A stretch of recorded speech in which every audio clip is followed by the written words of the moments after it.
Ok, go. On va commencer le cours, je vais vous montrer deux, trois petites simulations sur la dynamique des molécules dans un gaz. Alors c'est une simulation qui sont faites par un collègue à moi qui s'appelle Jean-Julien Fleck, qui est un expert de Python.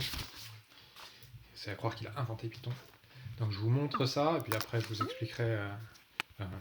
c'est pour vous faire comprendre ce qui se passe quand vous lancez des molécules dans une boîte, et qu'est-ce qui leur arrive au cours du temps.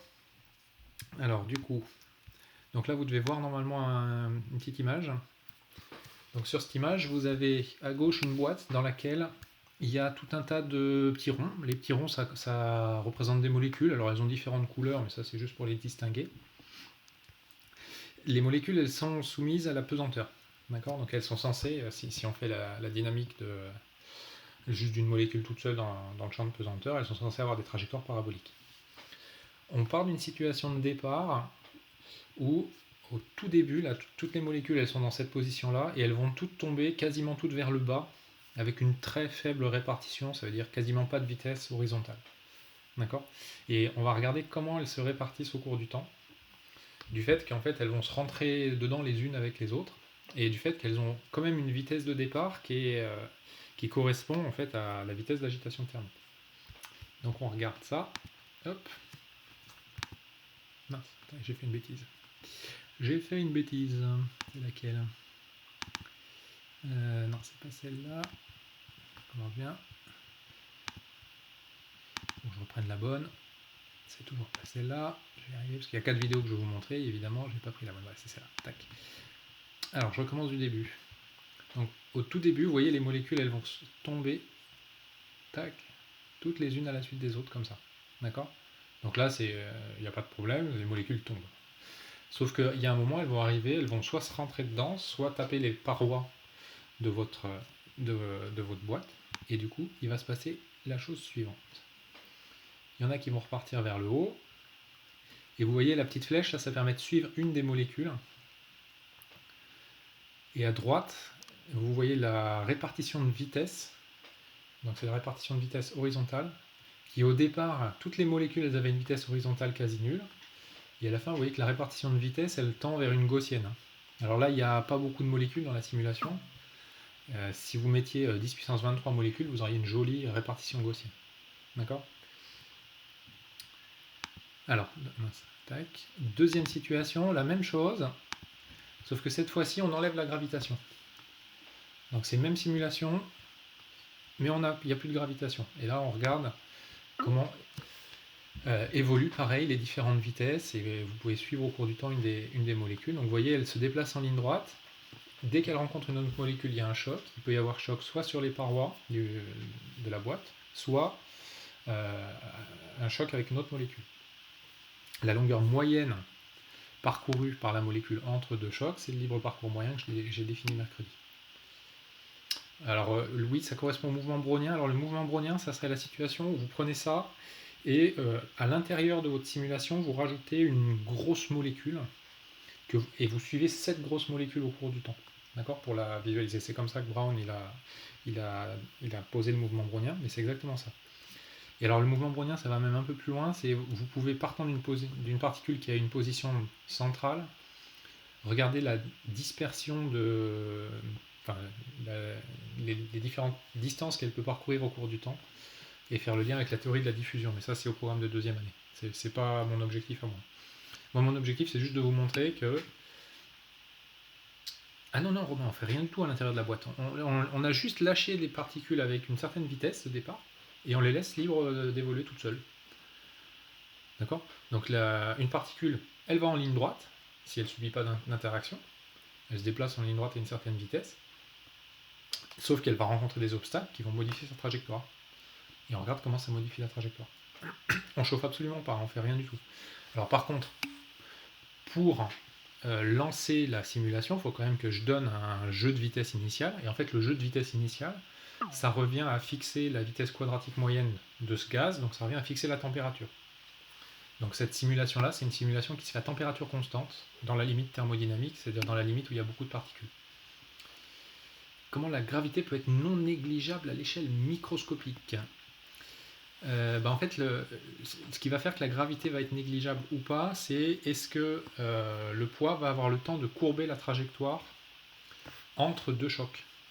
Donc si votre molécule elle se déplace, on a vu mercredi qu'elle allait à 400-500 mètres par seconde, si elle se déplace à 500 mètres par seconde et qu'elle rencontre une autre molécule tous les 10 puissance 7 mètres, vous faites un petit calcul de mécanique classique, trajectoire dans le champ de pesanteur, vous allez voir qu'en fait votre molécule elle va tellement vite que le poids il n'a pas le temps de courber la trajectoire. Donc ça va revenir pour une molécule à négliger le poids. D'accord ? Et parce qu'en fait l'idée c'est le poids je peux le négliger seulement si je le néglige par rapport à quelque chose. Donc, par exemple, dans le cours sur les charges, on a négligé les mouvements de particules chargées, on a négligé le poids par rapport à la force électrique ou à la force magnétique. Là, je néglige le poids juste par rapport au fait qu'il n'a pas le temps d'agir. D'accord ? Il n'y a pas d'autre force, mais il n'a pas le temps d'agir. Ça répond à votre question, Lucas ? Et après, je réponds à la question d'Idriss. Alors, Idriss, pourquoi la courbe du haut, c'est une gaussienne et pas celle du bas ? La courbe du haut, c'est la répartition de vitesse. Donc, la répartition de vitesse dans la statistique de Maxwell-Boltzmann, c'est une gaussienne. La courbe du bas, c'est la répartition de position. Et en fait, ce que vous montre la simulation, alors il faudrait qu'il y ait beaucoup de particules pour que ça soit encore plus lisse. Mais ce que vous montre la courbe du bas, c'est qu'il n'y a pas de position privilégiée en altitude. C'est-à-dire si je décide de mettre une molécule assez haute, statistiquement il y aura autant de molécules à une hauteur de 1 en unité arbitraire, et il y en aura autant à une hauteur de 1,5, 1 quart, etc. Donc si je relance là, alors il n'y a pas beaucoup de molécules, donc c'est pas non plus parfait, mais s'il y avait énormément de molécules, la courbe du bas elle devrait être quasi plate. D'accord ? Voilà, donc ça c'était pour vous montrer, pour que vous visualisiez le libre parcours moyen, sachant que ce qu'il faut bien comprendre, c'est que dans la vraie vie, donc maintenant la boîte c'est votre chambre, les petites boules c'est les molécules d'air, donc dioxygène, diazote et un peu de tout ce qu'il y a dans l'air, de l'argon, etc. Elles se déplacent à 400-500 mètres par seconde chacune, et il y en a le nombre d'Avogadro. Donc vous transposez cette simulation-là avec 10 puissance 23 molécules qui se déplacent à 500 mètres par seconde. Et ce qui va se passer, c'est que très très rapidement, votre gaz il va se thermaliser. C'est-à-dire si je pars d'une situation où toutes les molécules vont dans une direction donnée, très rapidement, je vais tendre vers ce qu'on appelle le chaos moléculaire. L'ordonnée des graphiques de droite, c'est le nombre de particules. Et les hauts, elles vont à 500 mètres par seconde parce que c'est la vitesse quadratique moyenne associée à la température. Et là, la température, ça va être 300 Kelvin. L'abscisse. Alors l'abscisse de la courbe du haut, c'est les vitesses horizontales, les composantes horizontales des vitesses. Et l'abscisse de la courbe du bas, c'est le nombre de molécules qu'il y a en fonction à une hauteur donnée. Le nombre de particules en fonction de la hauteur. D'accord ? Voilà, donc avec ça, vous avez... Alors, vous, ce qu'il faut que vous retenez de ça, c'est l'idée, c'est la double idée, à savoir thermalisation d'un gaz, qui se fait très rapidement du fait des chocs intermoléculaires et des chocs sur les parois. Et je caractérise un gaz thermalisé par une grandeur macroscopique qui est la température. Cette grandeur macroscopique, je la relie à une grandeur microscopique qui est la vitesse quadratique moyenne de mon gaz, via la définition qu'on avait posée mercredi et que je vais vous redonner. Si on augmente le nombre de molécules, le libre parcours moyen va diminuer. Alors ça, on peut. Je vous reprojette juste le poly de mercredi, puis je réponds à votre question avec vous tout de suite du coup. Donc le poly de mercredi, il est là. Non, il n'est pas là. Il est où ? Alors, tac. Et puis il y a une petite correction d'exo que je voudrais vous montrer aussi. Hop. Donc on va revenir là. Libre parcours moyen, c'est où c'est avant ? C'était bien avant même. Tac. Donc ici, là, le libre parcours moyen, il dépend... Hop, là. Il dépend de paramètres, en particulier il dépend du volume molaire. Donc comme le libre parcours moyen dépend du volume molaire, si vous augmentez dans une même boîte le nombre de, de molécules présentes, vous allez augmenter le volume molaire. Donc du coup, vous allez diminuer le volume molaire, pardon. Donc du coup, vous allez diminuer le libre parcours moyen. Donc oui, Hugo, à toute chose égale par ailleurs, le libre parcours moyen, il dépend du nombre de molécules qu'il y a. D'accord? C'est ce qui fait entre autres que le libre parcours moyen n'est pas le même dans un liquide par rapport à un gaz. Le volume molaire, c'est le volume occupé par une mole. Donc vous prenez 6 10 puissance 23 entités de votre gaz et vous regardez le volume occupé par une mole de gaz dans les conditions qui vous intéressent de température, pression. Alors du coup, hop. Donc ça, on avait posé la température, on avait posé cette relation-là, ici, hop. Ça c'est une relation super importante, c'est un petit peu ici. Donc ça vous dit, dans un gaz, chaque molécule, elle se déplace avec sa propre vitesse. Si elle était toute seule dans l'univers, elle se déplacerait avec cette vitesse. Mais comme elle est au milieu d'une entité, enfin d'une association de plein de molécules, du fait des chocs incessants entre les molécules, la répartition de vitesse, elle n'est pas arbitraire. Elle suit une loi statistique. Et je peux résumer cette loi statistique en disant que énergétiquement, chaque molécule de mon gaz a en moyenne 1,5 de mu carré d'énergie cinétique de translation. C'est comme si le centre de masse de ma molécule se déplaçait à la vitesse quadratique. Et je peux remplacer la description, qui est la description réaliste du gaz, où chaque molécule va à une certaine vitesse, par une description schématique pour laquelle chaque molécule se déplace à la vitesse quadratique. Ça me permet de modéliser la situation de façon un peu simplifiée. Et donc ça définit la température. Donc ça, c'est ce qu'on avait fait mercredi. Aujourd'hui, on va définir la pression. Donc la pression, c'est la deuxième grandeur clé de la thermo, qui est une grandeur que vous connaissez déjà, dont vous avez déjà entendu parler, qu'on va essayer de définir proprement, et puis après on fera le lien. Pareil, on fera le lien entre la pression et ce qui se passe microscopiquement. Alors, situation de départ, vous avez ici une enceinte. Ici, vous avez un piston. Alors, vous allez vite vous rendre compte qu'en thermo, j'avais dessiné beaucoup de situations comme ça avec des pistons. Et ici, vous avez une petite cale. Donc, vous imaginez une petite cale en bois, et ça, c'est un petit... Donc, les parois externes, là, ça, c'est rigide, ça ne bouge pas. Imaginez un truc en métal. D'accord ? Et à l'intérieur, ici, là, vous mettez du gaz. D'accord ? Ici, vous faites quoi ? Vous faites le vide. À cet endroit-là, vous faites le vide.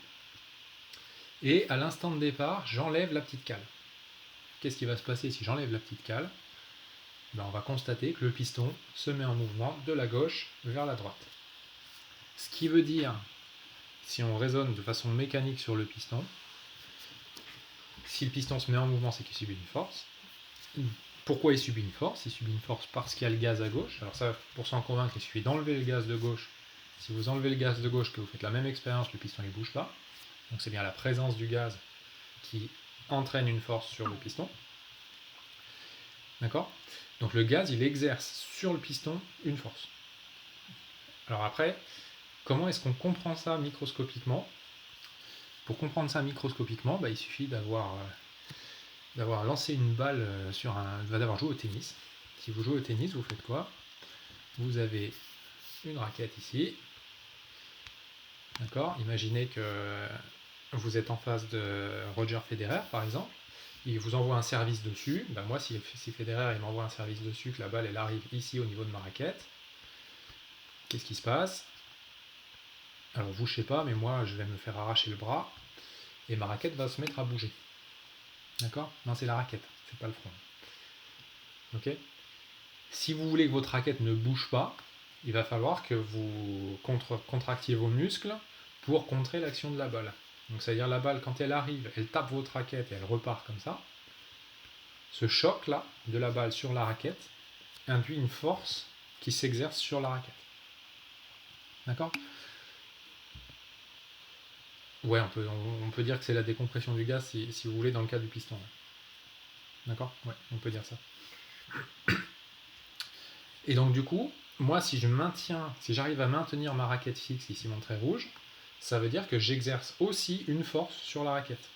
Donc là, la raquette, si elle reste immobile, elle a subi deux actions. Une action qui est l'action de la balle sur la raquette, et une action qui vient la compenser, qui est l'action que l'opérateur va exercer. Donc l'opérateur, c'est moi avec ma main, va exercer sur la paroi pour qu'elle ne bouge pas. D'accord ? Qu'est-ce qu'on va constater quand on reprend l'expérience avec le piston là ? On va constater que la force qu'il faut appliquer pour maintenir le piston immobile, elle dépend essentiellement de ce paramètre-là, qui est la surface, qui est ici la surface, je vais colorier là, c'est cette surface-là, la surface latérale. Donc votre piston, il a une surface comme ça. D'accord ? Si j'augmente cette surface-là, ben, l'opérateur, pour maintenir le piston immobile, il faut qu'il applique une force plus grande. Et on constate que la force, elle est proportionnelle à la surface. Et donc on va définir une grandeur, qu'on va appeler la pression du gaz, qu'on va définir par la relation suivante, qui est définie ici, là. C'est le rapport de la force que l'opérateur exerce sur la paroi, divisé par la surface, pour maintenir le piston immobile. Ok ? Alors cette définition-là, dans un premier temps, on va se placer dans un cas où il n'y a pas de gravitation, etc. Et puis un petit peu plus tard, on affinera et puis on essaiera de creuser un petit peu. Du coup, une fois que j'ai défini ça, bah, je peux, à partir du principe des actions réciproques, dire ok, si l'opérateur il exerce une force sur la paroi, si le gaz exerce une force sur la paroi exerce une force sur le gaz réciproquement. Okay ? Donc du coup, je peux calculer la force que le gaz exerce sur la paroi et l'écrire à une petite échelle. Alors là, j'ai oublié une petite force élémentaire. Je vais corriger ça tout de suite. Hop. Il manque un petit S. Donc j'isole une petite portion de la surface de mon piston. Donc je la dessine. Là, il y avait le grand piston, là, la grande surface que j'ai dessiné en vert tout à l'heure. Je vais isoler une toute petite portion ici. Cette toute petite portion, je vais lui associer un petit vecteur unitaire perpendiculaire, comme ça. Et là, la petite surface que j'ai dessinée, sa longueur, c'est ds. Tout ça, là, ds fois u, je peux appeler ça le vecteur surface élémentaire. C'est un vecteur dont la norme vaut une petite quantité de surface, et dont la direction est perpendiculaire à cette surface, dirigée du gaz vers l'extérieur. Donc là, le gaz, il est ici, de ce côté-là, et l'extérieur, il est ici. D'accord ? Et je dis que la force que le gaz exerce sur la petite surface ici, bah alors je peux la dessiner, hein, donc le gaz, il va pousser la petite surface vers la droite, donc il va la pousser comme ça. Donc ça, c'est le dF que j'ai dessiné juste avant. Donc cette force-là, c'est la pression fois le vecteur surface élémentaire. Okay ? Léo, pourquoi c'est pas dF ? Pourquoi dF et pas juste F ? Parce que j'ai pris une petite surface élémentaire et que rien ne me dit que quand je vais prendre la surface du dessus, par exemple celle-là, je dessine celle-là ici, là, rien ne me dit que la pression soit la même. Ok ? Ensuite, pour les élèves qui font de la SI, je refais un petit peu pareil. Vous avez déjà fait les calculs des résultants des forces de pression sur des surfaces avec des intégrales doubles, des trucs comme ça. Ok, bah donc alors moi je le referai un tout petit peu plus tard en physique quand je ferai le cours de statique des fluides en fin d'année. Là j'essaie juste de donner les définitions locales. D'accord ? Et moi ce qui va m'intéresser par rapport à l'ASI, on vous disait voilà, il y a une pression de 15 bars. Moi ce qui va m'intéresser c'est l'origine microscopique de cette pression. C'est-à-dire pourquoi il y a une pression de 15 bars et de quoi ça dépend. Donc ça va compléter un peu ce que vous avez déjà vu. Donc ça définit la pression. Alors il ne faut pas se planter de sens, hein, évidemment, c'est le gaz qui pousse la paroi et pas inversement. Donc il ne faut pas se tromper quand vous projetez. Alors qu'est-ce que c'est microscopiquement la pression ? Microscopiquement la pression, c'est plusieurs choses. C'est d'abord l'idée de la raquette de tennis.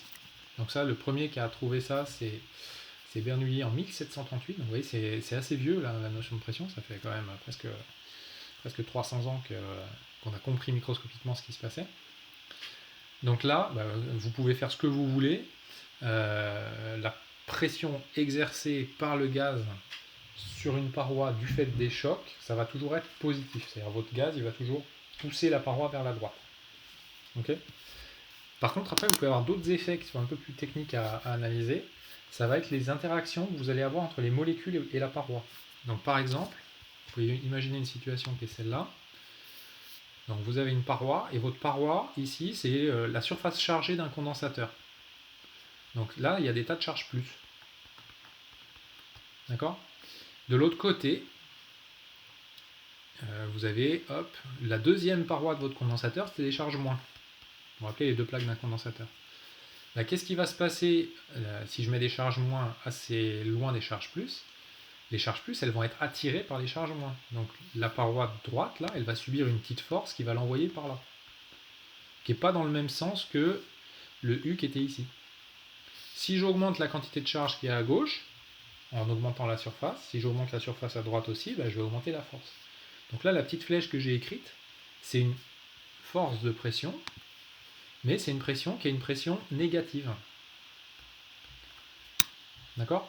Pourquoi ? Parce que la force, elle mettrait en mouvement la paroi, pas dans le sens du vecteur U, mais dans le sens contraire. On généralise cette idée-là en caractérisant toutes les interactions. Il n'y a pas de contact là. La notion de pression n'est pas forcément liée à une notion de contact. C'est juste l'interaction entre un système qui ici serait tout ce qu'il y a à gauche de cette zone-là et une paroi. Alors Bernoulli, c'est le même que pour les probas, non, c'est son grand-père. Les Bernoulli, c'est une famille de scientifiques et je crois que le 1738 c'est le plus vieux. Après il y en a d'autres. Donc du coup voilà.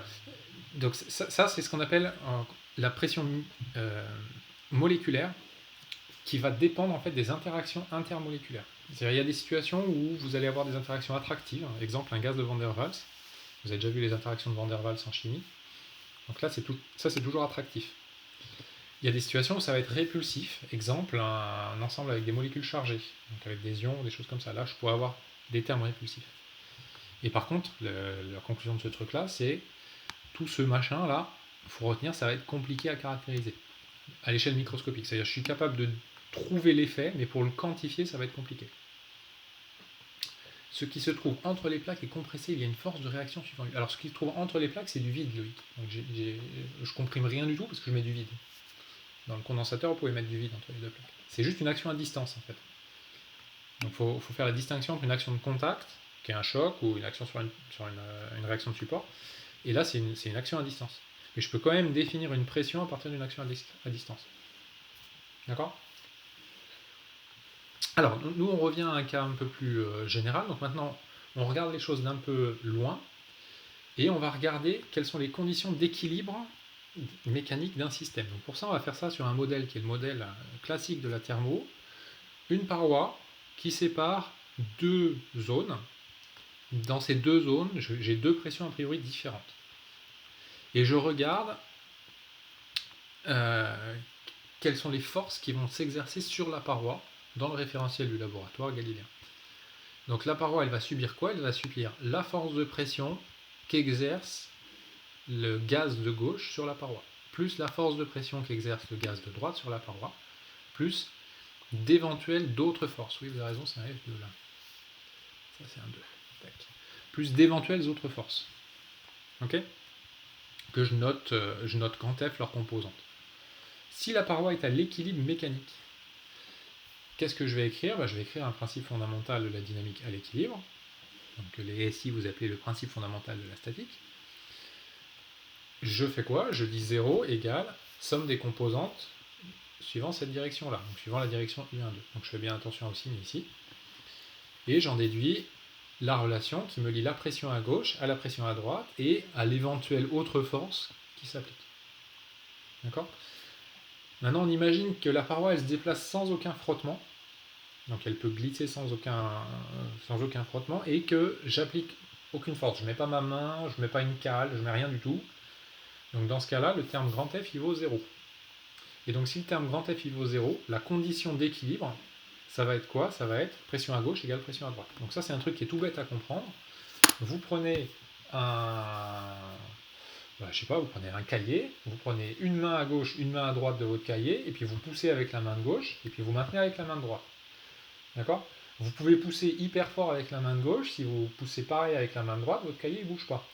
Et puis à partir du moment où vous mettez à pousser plus fort à gauche qu'à droite, votre cahier va se mettre en mouvement vers la droite.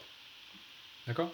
Si vous avez compris ça, vous avez compris comment est-ce qu'on va mettre en mouvement des pistons du fait des forces de pression. On va les mettre en mouvement par une différence de pression entre l'amont et l'aval. D'accord? Et après, tout ça, on va pouvoir le transposer à tout un tas de situations. Par exemple, une situation très simple de la vie de tous les jours. Ce matin, vous avez pris une douche. Quand vous avez pris une douche, vous avez ouvert un robinet et l'eau s'est mise à couler. Pourquoi l'eau s'est mise à couler? Parce qu'au niveau de votre chaudière, le liquide, il était à plus forte pression qu'au niveau de votre robinet. Ce qui fait que quand vous avez ouvert votre robinet, ça s'est mis à couler. D'accord? En partant du principe que vous vous êtes lavé. Voilà, donc du coup, après ce qu'on peut faire, c'est qu'on peut généraliser ce raisonnement à une paroi qui est une paroi fictive en fait, parce que là j'ai pris une paroi mécanique, mais je peux remplacer ça par une paroi fictive qui délimite mon système. Quand j'ai défini un système, je vous ai dit, ok, un système c'est quoi? C'est je prends une surface de contrôle et je regarde les molécules qui sont à l'intérieur de cette surface de contrôle. D'accord? Donc maintenant, je peux dire, ok, mon système il est là, et je vais isoler dans ce système une petite surface élémentaire, ici, comme ça, avec un petit vecteur unitaire, comme ça, U de 1 vers 2. Et je vais dire, le système qui m'intéresse, il est à l'équilibre si cette petite surface ici ne se met pas en mouvement.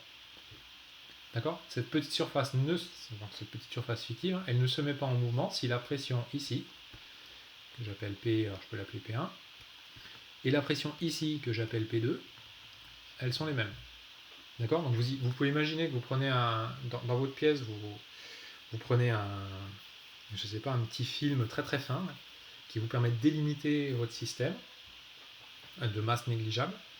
Si vous avez équilibre mécanique du gaz, votre film il va pas se mettre en mouvement.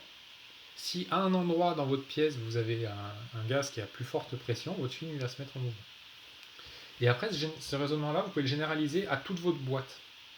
Ce qui fait que si vous prenez votre chambre, donc toute votre boîte comme ça, là, que vous regardez en un point ici ou en un point ici, ou en un point ici, ou en un point ici, ou en un point ici, partout, vous pouvez localement dire ici P de ce côté, c'est P de ce côté, ici c'est pareil, etc. Et arriver à dire que la pression c'est la même partout. D'accord? Loïc, est-ce que si on lâche la paroi après avoir écarté de l'équilibre, le régime transitoire ressemble à celui d'un ressort? Ça dépend.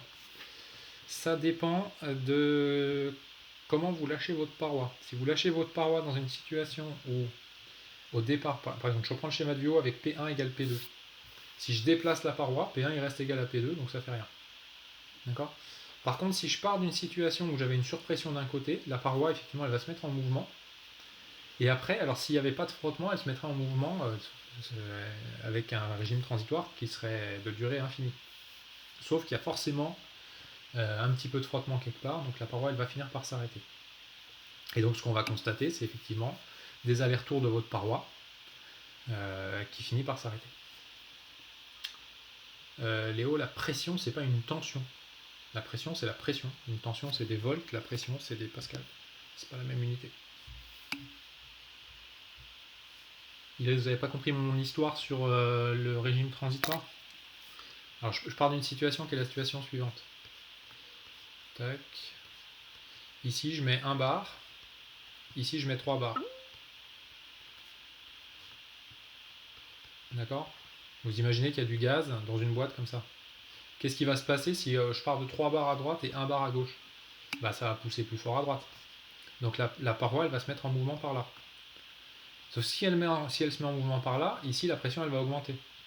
Jusqu'à un moment où la paroi, elle sera arrivée tellement loin ici que la pression sera plus forte à gauche qu'à droite. Donc elle va repartir. Donc votre paroi, elle va faire des allers-retours comme ça. D'accord? S'il n'y a pas de mécanisme dissipatif, elle fait des allers-retours sans jamais s'arrêter. Ça peut faire un joli exercice de méca sur les oscillateurs harmoniques. D'accord? Mais il y a forcément quelque part un processus dissipatif, ne serait-ce que du fait que la paroi, si elle se déplace, il y a un peu de friction n'importe où, et donc du coup, elle finit par s'arrêter. Okay? Sachant que nous, en thermo, on va pas du tout s'intéresser, on va assez peu s'intéresser à ce qui se passe au moment où la paroi fait des allers-retours. On va s'intéresser plutôt à ce qui se passe à la fin. C'est-à-dire où la paroi s'arrête à la fin. C'est ça qui va nous intéresser. Donc du coup, ce qu'il faut retenir de ça, c'est à l'équilibre, si je prends une grande boîte qui contient du gaz, la pression est la même en tout point du gaz. C'est-à-dire si je fais une mesure ici, j'aurai la même mesure ici et j'aurai la même mesure ici. D'accord? Ce raisonnement, il est valable si ce terme-là vaut 0. Ça, c'est pour f égale 0. Et donc, si je reviens à la simulation que je vous ai montrée au tout début de l'heure, là, tout à l'heure, quand les molécules tombaient, j'étais dans une situation où le terme grand F ne valait pas 0. Le terme grand F, c'était le poids, par exemple. C'était une action extérieure. D'accord? Donc là, pour le moment, vous supposez qu'on néglige le poids et qu'on a le droit d'écrire ça. Et l'hypothèse, est-ce que j'ai le droit de négliger le poids? J'y reviendrai beaucoup plus tard. J'y reviendrai sur l'avant-dernier chapitre de cours de l'année qu'on fera autour du 18-19 juillet à peu près. Alors maintenant qu'on a notre modèle, nous on va essayer d'exprimer la pression, juillet, je pense, la pression cinétique en fonction des paramètres microscopiques. C'est pas bien le 18 juillet? Ou août, on verra. Je serais peut-être. Août, c'est bien aussi. On verra. Alors, donc on va poser un cadre de travail qui nous permet de faire le lien entre le microscopique et la grandeur pression. Ce qu'il faut comprendre, c'est que la grandeur pression, c'est une grandeur que je peux mesurer macroscopiquement. Comment je fais pour la mesurer? Il suffit que j'ai un dynamomètre. Un dynamomètre, ça mesure une force. Je prends la mesure de force, je divise par la surface, j'ai la mesure de pression. Ok? Donc du coup, nous, on va repartir à l'échelle microscopique. On va faire un certain nombre d'hypothèses. Première hypothèse, on va supposer qu'on a un gaz thermalisé. Donc si je suppose que le gaz est thermalisé, ça veut dire, dans la simulation de tout à l'heure, c'est pas le moment où les molécules tombent toutes dans la même direction, c'est le moment où le chaos moléculaire a fait que la répartition de vitesse est complètement aléatoire. D'accord? Le gaz, il est constitué d'un corps pur, et il est placé dans une enceinte de volume V, il est homogène, sa densité particulière, ici, petit n étoile, c'est grand N sur V. D'accord? Donc si j'isole un petit volume élémentaire, ici, dV, ce petit volume-là, il contient dn molécules qui vaut n étoiles fois dV. D'accord? Le n étoile, c'est l'analogue de la concentration en chimie. Alexis, vous n'avez pas compris le thermalisé. Le thermalisé, c'est vous prenez la vidéo de tout à l'heure avec les molécules qui vont dans tous les sens. Ok? Et Hugo, oui, la répartition de vitesse, c'est une gaussienne, mais c'est une gaussienne qui n'est pas arbitraire, qui est une gaussienne qui est liée à la vitesse quadratique moyenne. Donc en moyenne, chaque molécule de mon gaz transporte comme énergie cinétique 1,5 de mu carré, l'énergie cinétique de translation. C'est bon? Alors donc n, c'est le nombre total de molécules qu'il y a dans ma boîte. Donc pour le moment, Alexis, les molécules ne vont pas forcément toutes à la même vitesse. Maintenant, on va essayer de simplifier un petit peu les choses. Et n étoile, oui, ça caractérise le gaz. Alors comment on va simplifier les choses? On va isoler une petite surface, un petit morceau de la paroi, donc qui s'appelle ds, qui est orienté dans une certaine direction. Donc je vais peut-être faire un petit schéma en dessous là. Donc le ds, je vais le mettre là. Hop. Donc là, il y a le gaz qui est ici. Là, il y a le petit ds, orienté comme ça. D'accord? Du gaz vers l'extérieur. Ça, c'est l'extérieur. Qu'est-ce qui va se passer microscopiquement au niveau de cette paroi? Vous allez avoir des molécules de gaz qui vont arriver avec une certaine vitesse et qui vont venir se, entre guillemets, coller sur la paroi. Ça, c'est un processus d'adsorption. C'est un processus chimique. D'accord? Et après, vous allez avoir d'autres molécules dans le même temps qui étaient peut-être sur la paroi à un moment et qui vont repartir comme ça. Donc nous, comment est-ce qu'on va faire pour modéliser cette situation? Bon, on va simplifier ça par le modèle qu'on peut appeler le modèle de Federer, le modèle de la balle de tennis. Donc déjà, ce qu'on va dire, c'est, premièrement, à quelle vitesse arrive la molécule. Je vais prendre comme vitesse la vitesse quadratique moyenne. Pourquoi? Parce que je sais que statistiquement, l'énergie transportée par molécule est la même que celle qu'auraient toutes les molécules si elles allaient toutes à la vitesse quadratique moyenne. D'accord? Donc c'est une bonne vitesse en termes de représentation de la répartition de molécules.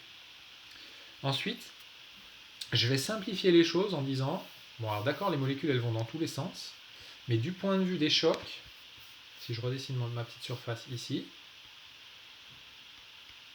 bah, si j'ai une molécule qui va comme ça, elle ne va pas rencontrer la paroi. Les seules molécules qui vont m'intéresser, c'est les molécules qui vont comme ça.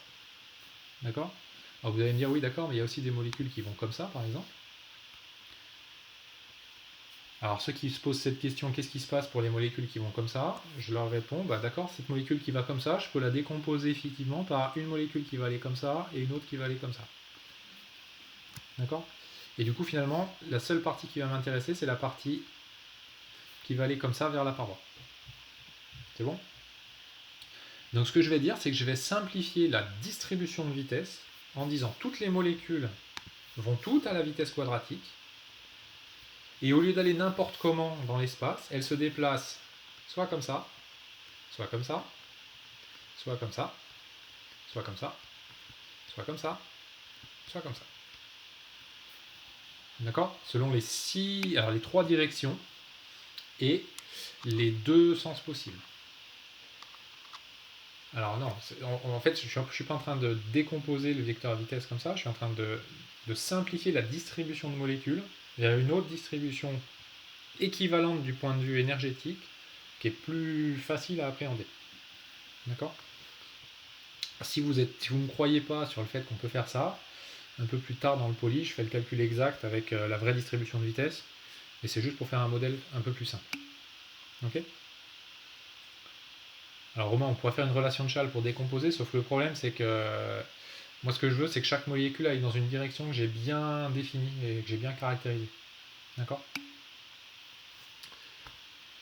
Donc là, alors ce qu'il faut bien comprendre c'est que tout ça là, ça me permet en fait de faire un modèle simplifié. Je pourrais faire le calcul sans ce modèle simplifié, mais ça serait un calcul un peu plus lourd. D'accord? Donc l'idée c'est de dire voilà, mes molécules elles ont une distribution de vitesse complexe. J'ai noté que la vitesse quadratique c'était une vitesse caractéristique. Et je fais en sorte, j'essaie de trouver les chocs qui vont être efficaces. Donc les chocs des molécules sur la paroi qui vont être efficaces, et ceux qui sont efficaces, c'est ceux qui vont comme ça. Ok? Alors, du coup, à partir de ça, à partir de ce modèle-là, on va pouvoir essayer de déterminer la variation de quantité de mouvement de la paroi, donc la variation de quantité de mouvement de la paroi du fait des chocs. Donc pour ça, vous avez un petit exercice qu'on va faire ensemble tout de suite. Donc on isole une paroi de surface S, et le gaz il est constitué d'un ensemble de molécules de masse petit m. D'accord? Et on dit qu'une molécule elle arrive perpendiculairement à la surface et elle repart dans l'autre sens. Et au cours du choc, son énergie cinétique se conserve. Alors pourquoi l'énergie cinétique se conserve? Du fait de la thermalisation, l'énergie cinétique elle est liée à la température. Si la température ne change pas, l'énergie cinétique ne change pas. Exprimer la petite variation de quantité de mouvement de la molécule. Alors ça, pour faire cette question-là, on dessine la surface, on fixe une direction perpendiculaire comme ça, et on dit la molécule elle arrive ici avec sa vitesse de départ, avec sa quantité de mouvement que je vais appeler P initiale, elle repart avec sa quantité de mouvement que je vais appeler P finale, et la petite variation de la quantité de mouvement de la molécule, le petit dp, c'est P final moins P initial. D'accord? Si je choisis d'orienter ici avec un petit vecteur unitaire comme ça, là je peux dire que P final c'est moins P initial, donc vectoriellement. Alors, norme de P final, ça fait M fois U. Je vais arrêter d'écrire en rouge. Oui. Norme de P initial, c'est aussi M fois U, avec le même U. Ça et ça, c'est le même. Ça, c'est un U. Donc, du coup, quand je fais P final moins P initial, je vais avoir quoi? Je vais avoir 2 P final. D'accord? Non, la vitesse ne change pas quand on tape la paroi. Ça, c'est l'hypothèse qui est ici. L'énergie cinétique se conserve au cours du choc. C'est cette hypothèse-là qui me fait écrire ça. Et si l'énergie cinétique se conserve, la vitesse se conserve. Ok ? Et donc mon 2P final, je peux le réécrire en projetant, enfin en écrivant avec le petit vecteur U, ça fait moins 2m U. Alors je vais peut-être pas noter, c'est pas une bonne idée de l'avoir noté U le petit vecteur unitaire, parce que du coup j'ai deux fois la même lettre, je vais l'appeler petit e z plutôt. Moins 2mu selon ez. Si justement, parce que je viens de me rendre compte que j'avais utilisé une notation qui était pas bonne. Donc votre vecteur unitaire c'est ez. D'accord ? Et j'obtiens moins 2mu selon ez. C'est bon ? Alors deuxième question, pendant une durée dt, exprimez la petite quantité delta n de molécules qui vient heurter la paroi. Du coup, Charles U, c'est la vitesse quadratique moyenne. C'est-à-dire, je vais écrire EC égale 1 demi de m u carré. Et le U, c'est la vitesse quadratique moyenne. D'accord ? Et il y a... Non, ça c'est un 2. Donc delta P, c'est P final moins P initial. P initial, c'est moins P final. Donc ça fait P final moins P final. Donc ça fait 2 P final. Donc il n'y a pas de moins. Et là, c'est des normes. Donc là, il n'y a pas de... En bas, il n'y a pas de moins. C'est bon ? Donc là, j'ai quoi ? J'ai variation de quantité de mouvement d'une molécule qui a tapé la petite surface. Deuxième question, combien il y a de molécules qui vont taper la petite surface pendant un temps d'été ? Alors ça, c'est un raisonnement qu'on a déjà fait... alors pas totalement, mais on a déjà vu les bases de ce raisonnement-là. Donc je redessine la surface comme ça, avec son petit vecteur unitaire comme ça. Et je vais chercher... Alors on pourrait appeler ça un volume de contrôle, Léo, mais je vais chercher effectivement le volume qui contient les molécules qui vont taper la paroi. Donc ça ressemble un petit peu au raisonnement que j'ai fait avec le calcul du libre parcours moyen mercredi. Donc je vais dessiner en violet une molécule, je suis sûr qu'elle ne tape pas la paroi. Donc celle-là, elle ne tape pas la paroi. Pourquoi ? Parce qu'elle se déplace au-dessus. Donc si elle va comme ça, elle ne peut pas taper la paroi. D'accord ? Toutes les molécules qui vont comme ça, vers le haut, comme ça, vers le haut, vers le bas, vers l'avant ou vers l'arrière, elles ne tapent pas. Donc là, toutes mes molécules violettes, là, elles ne tapent pas. Donc les seules molécules qui peuvent taper la paroi, elles sont forcément dans un cylindre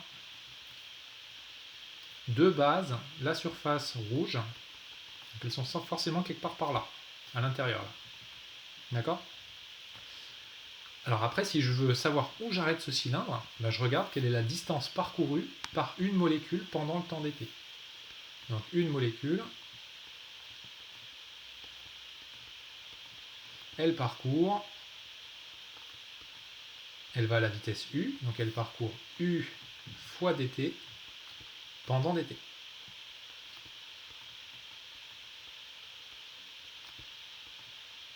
Ok ? Et je vais reporter cette distance U fois dt ici. Donc là, ça c'est U fois dt. D'accord ? Du coup, je vais construire ici une autre surface. Et là, ça me fixe un cylindre. La violette qui va à droite ne devrait pas plutôt aller à gauche. La violette qui va à droite ne devrait pas plutôt aller à gauche. Celle-là, elle peut aussi aller à gauche. Hein. Les violettes, c'est celles qui ne vont pas taper la paroi. Sachant que les molécules, elles vont en haut, en bas, en avant, en arrière, à gauche, à droite, dans tous les sens. Ok ? Donc déjà, ce que je sais, c'est si j'ai une molécule qui est ici, quel que soit son vecteur vitesse, elle ne pourra pas taper la paroi. Au mieux, elle va dans le bon sens. D'accord ? Si elle va dans ce sens-là, avec une vitesse comme ça c'est un V, elle va faire quoi ? Elle va parcourir cette trajectoire-là et elle va s'arrêter ici. Donc elle ne frappe pas. Celle-là, elle ne frappe pas parce qu'elle est trop loin.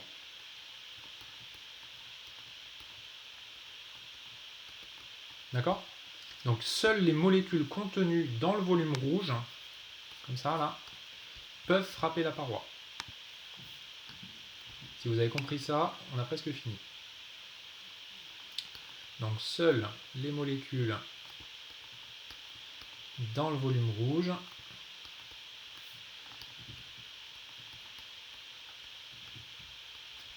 Elles peuvent frapper la paroi.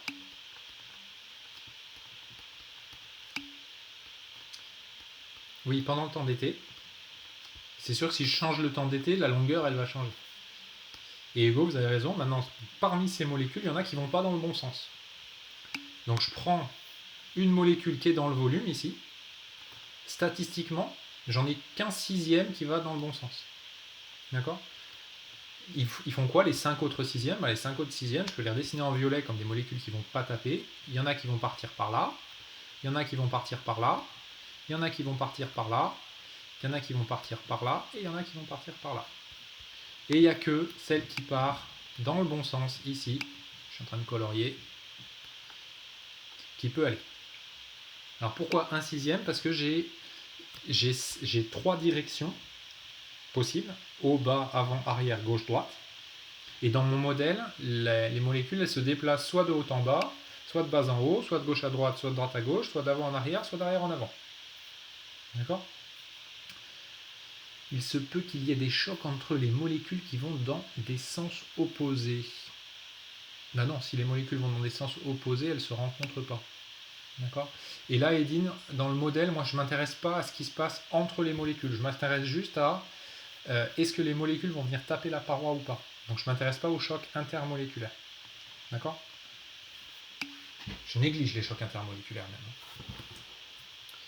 Donc du coup, là maintenant j'ai trouvé qu'il y avait les molécules qui étaient dans le cylindre rouge qui pouvaient frapper, mais qu'il n'y en avait qu'une proportion, un sixième qui allait dans le bon sens. Donc le nombre qui m'intéresse, le nombre de chocs là que je veux calculer, c'est un sixième du nombre de molécules qu'il y a dans le cylindre rouge. Et dans le cylindre rouge, il y a combien de molécules? Il y en a la densité particulière fois le volume du cylindre rouge, qui est S fois U fois dt. Ça, là, ce que je viens d'écrire, là, c'est le nombre de molécules dans le cylindre rouge.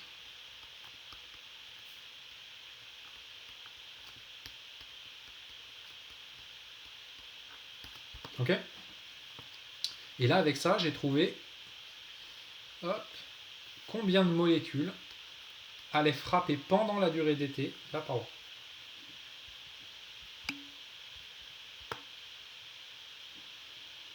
Pourquoi ça serait bien moins que 1 sixième? Alors non, en fait, dans la réalité, c'est même... Alors le coefficient 1 sixième, là, il vient du fait que j'ai modélisé les choses comme ça. Si vous faites un modèle un peu plus fin, une molécule qui part en diagonale, par exemple, elle peut venir frapper la paroi. Donc dans un modèle plus fin, il faudrait que je calcule un premier cylindre horizontal comme ça, et puis après un deuxième cylindre, par exemple comme ça, pour prendre en compte les molécules qui vont dans ce sens-là, et que je compte les molécules qui vont dans ce sens-là. Et puis après un troisième cylindre, par exemple comme ça, pour prendre en compte les molécules qui vont comme ça. Et il faudrait que je somme sur tous ces petits cylindres-là pour arriver à ce compte-là. D'accord? C'est pour ça que le modèle un peu plus élaboré, il est un peu plus compliqué. Là, le 1 sixième, il vient juste de ma simplification en termes de gauche-droite, avant-arrière, haut-bas. C'est bon? Alors, on tient compte des molécules de direction diagonale en les décomposant. Oui, on peut dire ça. On peut dire en gros, si vous avez une molécule qui va en diagonale, statistiquement, vous pouvez vous pouvez remplacer toutes vos molécules qui vont dans tous les sens par des molécules qui vont à gauche, à droite, en haut, en bas, avant, arrière. Là, on considère que les molécules qui vont en haut à droite ne comptent pas comme frappant la paroi. Vous pensez auxquelles, Étienne? À celles qui sont au-dessus là?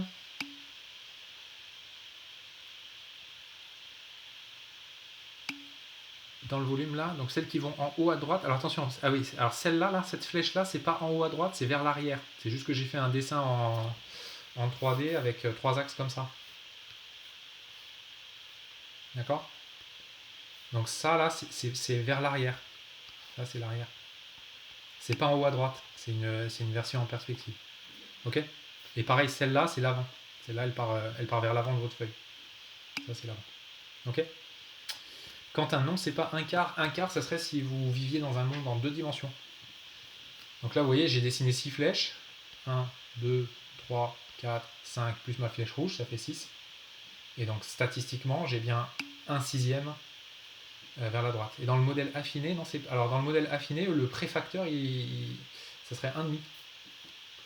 Parce que vous diriez juste, ok, j'ai une molécule qui va dans ce sens-là, je vais pas la compter si elle va dans ce sens-là. Donc ce serait juste 1,5. D'accord? Mais le modèle affiné, il n'est pas au programme, donc je ne vais pas passer trop de temps dessus. Donc du coup là j'ai trouvé le nombre. Alors il y avait une autre question que j'ai ratée. Alors Léo, on décompose une molécule en plusieurs molécules. Non, en fait, on remplace par la pensée le gaz, qui a une distribution, où toutes les molécules elles ont une certaine distribution de vitesse, par un modèle simplifié qui conserve entre guillemets les mêmes propriétés générales. Donc propriétés sur l'énergie cinétique et propriétés sur la répartition statistique. D'accord? Mais j'ai pas découpé une molécule en deux. J'ai juste fait un modèle où j'ai remplacé, où j'ai simplifié la distribution de vitesse. Ok? Du coup, quelle est la variation delta P de la quantité de mouvement de la paroi entre les instants t et t plus dt? Alors pour la question 3, ça va aller un peu plus vite. Donc on a calculé ici le petit dp. dp c'est la variation de quantité de mouvement d'une molécule de gaz qui subit un choc. D'accord? Donc pour la question 3, on va travailler sur le système, la paroi, plus les delta n molécules qui la frappent pendant dt. Qui la paroi, les delta n molécules qui la frappent pendant dt. D'accord? Ce système-là, c'est un système isolé.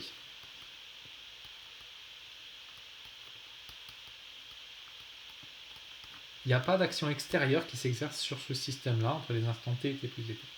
Du coup, sa quantité de mouvement totale se conserve.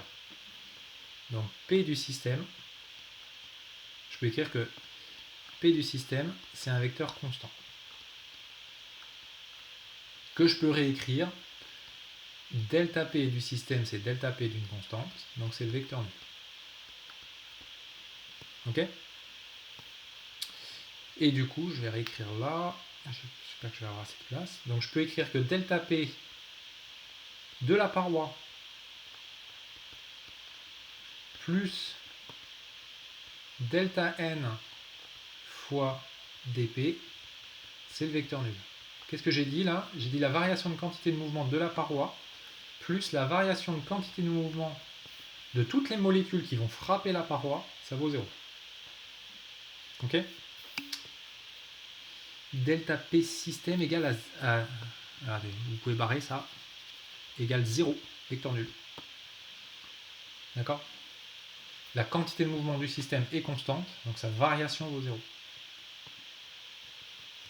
Ça, l'idée qui est derrière ça, c'est une idée que vous pouvez reprendre pour, par exemple, qu'on avait vu quand j'ai commencé la mécanique. Prenez l'exemple du bonhomme qui est sur une barque, la barque ne bouge pas, le bonhomme se met à marcher sur la barque dans un sens, la barque se met à bouger dans l'autre sens. Et la quantité de mouvement global n'a pas changé. D'accord? Là c'est pareil, votre système de départ, la paroi elle a peut-être une certaine quantité de mouvement, peu importe. Les molécules de gaz ont aussi une certaine quantité de mouvement, peu importe. Il se passe tout un tas de trucs, il y a tout un tas de chocs, mais quand je fais la mesure finale, vu que ce système-là il est isolé, sa quantité de mouvement global n'a pas changé. Okay, c'est pareil, c'est exactement comme le principe du carreau à la pétanque. C'est pareil. Sauf que là, vous remplacez la deuxième balle sur laquelle vous allez faire votre carreau par la paroi, et la première balle, vous la remplacez par les delta n petites molécules qui viennent frapper. Donc du coup, j'arrive à ça. Et de ça, je peux isoler delta P de la paroi. Alors quand j'isole delta P de la paroi, je vais le faire en dessous. Delta P de la paroi. Hop. Donc ça fait moins delta n fois dp, et dp c'était moins de tout en bas m u selon ez. Hop. D'accord? Vous explicitez delta n avec l'expression qu'on a trouvée à la question 2 et vous arrivez à la formule qui est écrite ici. Hop. 1 tiers de m n étoile u carré dt ds. On peut vérifier que ça marche. Hein. Delta n c'était 1 sixième. Alors je l'ai écrit ici. 1 sixième de n étoile s u dt. fois 2mu, vous vérifiez bien que ça fait ça. Et les signes moins, ils se compensent. Alors déjà, ce qu'on peut vérifier, c'est que le delta P de la paroi, il est vers la droite. Pourquoi c'est ça l'expression delta P de paroi? À quel moment ça bloque?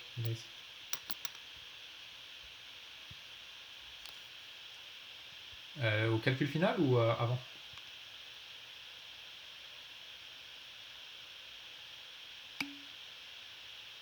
Le moins delta n. Alors, vous avez compris que... je repars de là. Est-ce que ça va? Delta P plus delta n fois le petit dp égale vecteur nul. Ça, c'est bon ou pas? Ok. Bah, j'isole delta P de la paroi. Donc, ça fait delta P paroi égale moins delta n fois le petit dp. Donc, moins delta n ici. Et là, la parenthèse, c'est le petit dp. Ok? Et après, j'ai juste remplacé. Alexis, vous n'avez pas compris cette question. La question sur la paroi?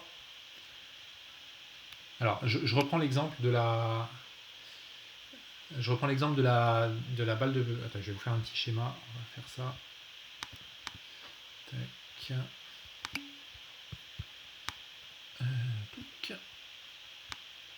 Hop.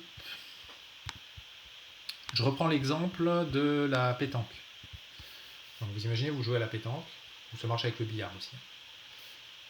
Donc, qu'est-ce que vous faites quand vous faites un carreau à la pétanque? Vous envoyez une balle avec une certaine vitesse V ici, qui arrive sur une autre balle. Alors vous imaginez, je fais de la pétanque au sol, donc plutôt du bowling.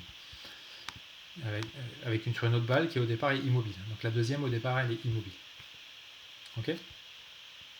Donc celle-là elle a une vitesse nulle. Qu'est-ce qui se passe? Donc ça c'est l'état initial. C'est quoi l'état final? L'état final, je vais y arriver. La première balle elle est arrivée ici, et la deuxième balle elle est repartie ici. Et elle repart avec une vitesse V. Quelle est là? Donc le système c'est les deux balles. C'est ça plus ça. D'accord? C'est quoi la quantité de mouvement initiale du système? La quantité de mouvement initiale du système, c'est mv plus 0. mv, c'est pour ça, là, c'est pour ça, et 0, c'est pour l'autre parce qu'elle est immobile. Quelle est la quantité de mouvement finale du système? P final du système, c'est 0, parce que la première, elle est immobile. Celle-là, elle est immobile. Plus mv qui correspond à l'autre, qui correspond à celle-là. D'accord? Ce que je note delta P système, c'est la variation de quantité de mouvement du système entre l'instant de début et l'instant de fin. Donc l'instant de début, c'est celui-là. L'instant de fin, c'est celui-là. D'accord? Étienne, je reviens à votre question juste après. L'instant de début, celui-là. L'instant de fin, celui-là. Donc du coup, ça fait quoi? Ça fait P final du système moins P initial du système. Et si vous faites le calcul, vous faites mv plus 0 moins mv plus 0, ça fait vecteur nul. Ça, c'est la traduction de le système, les deux balles est un système isolé, sa quantité de mouvement se conserve. Et après, Alexis, ce que j'ai juste fait, c'est que j'ai explicité delta P de système en disant, pourquoi c'est 0? Parce que le système est isolé, Younes. C'est un système isolé. Donc si vous appliquez la loi de la quantité de mouvement, vous allez écrire d de P du système par rapport au temps égale vecteur nul. D'accord? Attention, le système, c'est pas une balle, c'est les deux balles. La quantité de mouvement d'une balle varie, la quantité de mouvement du système constitué par les deux balles ne varie pas. Ok? C'est ça la clé du raisonnement. C'est que là, c'est comme si je raisonnais sur un système avec plusieurs particules. Et donc, du coup, ce que j'ai fait dans le calcul juste avant, c'est que j'ai explicité delta P du système en disant que c'était delta P de la première balle plus delta P de la deuxième balle. Ça, c'est l'additivité de la quantité de mouvement. La quantité de mouvement d'un système, c'est la somme des quantités de mouvement de ses parties. Ok, mais alors delta P de la paroi, c'est la variation de quantité de mouvement de votre paroi. Donc je reprends l'exemple de Federer. Vous imaginez que votre paroi, c'est la raquette de tennis. Votre raquette de tennis, au début, elle ne bouge pas. Vous envoyez, Federer vous envoie un service dessus et vous avez la main toute molle. Bah, votre bras, il va partir parce que la raquette de tennis va se mettre en mouvement. Et le delta P de la paroi, c'est la variation de la quantité de mouvement de votre raquette entre après le moment où la balle a tapé et avant le moment où la balle avait tapé. D'accord? Alors ensuite, du coup, question d'après. Étienne, je reviens à votre question juste après, j'ai pas oublié. Le delta N fois dp, c'est pas dp du système, c'est dp du gaz. Le petit delta N fois dp du gaz, c'est la variation de quantité de mouvement de la partie gaz. Donc la partie gaz, dans mon exemple simplifié, ça serait ça. Ça serait le gaz. Et ça serait la paroi. D'accord? C'est la paroi. Sauf que mon gaz, il n'est pas constitué d'une seule bille. Il est constitué de plein de billes qui vont taper la paroi. Alors vous pouvez imaginer, vous faites la situation suivante. Première situation, c'est Federer qui vous envoie un service sur votre raquette. Deuxième situation, le que ce soit Federer qui vous envoie un service, vous prenez un tas de sable et puis vous envoyez des grains de sable les uns après les autres. D'accord? Le calcul que je suis en train de faire, c'est la version tas de sable. Ce qui correspond à delta NB. C'est bon? Alors du coup, je reviens au poly et je réponds à la question d'Étienne sur le ds delta S. Hop. Le poly, il est là. Tac. Tac. Alors il y a une petite différence entre le calcul qu'on a fait et le calcul qui est encadré ici, qui est justement ce petit ds là. En fait, ce petit ds là, c'est pour dire, ok, maintenant j'avais une grande surface et je vais juste en isoler une petite partie. Et donc le raisonnement que j'ai fait tout à l'heure, c'est je le transpose en disant, voilà, j'ai isolé ici un petit élément de surface de ma grande surface. D'accord? Ça va me permettre de faire quoi? Ça va me permettre de revenir à la définition en fait de la pression qui était définie par rapport à la petite surface élémentaire. D'accord? Donc dans l'exercice, c'était un grand ici, si je reviens là, c'était une grande surface S, c'était juste pour que votre dessin de départ ici soit plus facile. Parce que si je vous mets trop de petites surfaces élémentaires, ça va vous perturber. Mais après, le résultat de cet exercice-là, quand vous le transposez au cas général, bah vous remplacez juste la surface par la surface élémentaire. Etienne, ça répond à votre question du coup ou pas? Ok. Alors du coup, une fois qu'on fait ça, bah on a quoi? On a la variation de quantité de mouvement de la paroi. Mais maintenant, je peux appliquer la loi de la quantité de mouvement au système paroi tout seul.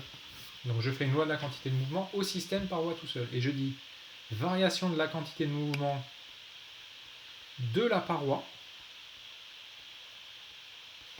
par rapport au temps égale, Younes, je réponds à votre question juste après, égale les forces subies par la paroi. Et la seule force qui est subie par la paroi, c'est la force que le gaz exerce sur la paroi. Ok? Non, Hugo, c'est pas delta P égale dP sur dt. Là, j'ai réécrit, si vous voyez, le petit dt, il est à droite là. Donc j'ai écrit delta P fois dt égale, pardon, j'ai passé le sur dt ici à droite. Et donc j'ai réécrit petite variation de la paroi, de la quantité de mouvement de la paroi, égale force fois le petit dt. D'accord? Et ça, c'est bien une petite variation. C'est quoi la différence entre delta P et dp? Alors là, c'est pareil, dans cet exemple-là. Parce qu'en fait, le petit dp, c'est la petite variation de la quantité de mouvement de la paroi entre les instants t et les instants t plus dp. Alors vous allez me dire, ouais, mais là, vous avez triché sur la notation, vous l'avez noté grand delta. En fait, là, je l'avais noté grand delta pour bien comprendre qu'entre les instants t et les instants t plus dt, les molécules, elles avaient tapé, donc elles avaient changé de direction. Pour bien faire la distinction entre l'avant et l'après. Mais du point de vue de la notation, en fait, j'aurais pu prendre la même notation. Ok? Et Younes, on n'a pas le même nombre de particules. Si on prend ds, on n'a pas le même nombre de particules, c'est vrai, mais on a la même expression, en fait. On a la même expression qui était l'expression qui était ici, là. Si vous remplacez S par ds, vous prenez un ds plus petit que S, vous n'aurez pas le même dn, mais vous aurez la même expression. D'accord? Calcul différentiel, j'ai l'impression qu'on fait comme ça nous arrange. Ben non, on fait juste des variations, en fait. Ce qu'il faut comprendre, c'est que moi, je fais juste des petites variations. D'accord? Et à partir de ces petites variations, j'en déduis des dérivées. Pour moi, la dérivée, c'est juste un petit taux d'accroissement, en fait.